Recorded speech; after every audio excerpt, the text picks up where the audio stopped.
Hey friends, welcome back. If you're seeing a no signal detected message on your BenQ monitor, it simply means the screen isn't receiving a video signal from your computer or device. The good news is, this problem is usually easy to fix with a few quick checks. Start by confirming the monitor is set to the correct input source, such as HDMI or DisplayPort, matching the cable you're using.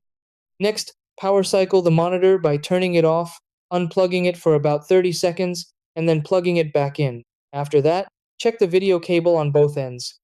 Remove it completely and reconnect it firmly to the monitor and the graphics card. If the issue continues, test with a different cable or switch from DisplayPort to HDMI to rule out cable or port failure. If basic steps don't work, it's time to isolate the problem. Connect the monitor to another computer or laptop to see if it displays correctly. You can also try connecting a different monitor to your computer. For desktop users, plug the monitor into the motherboard's integrated graphics port to bypass a faulty graphics card. Make sure your graphics drivers are fully updated, and if needed, reset the monitor to factory settings using the on-screen menu.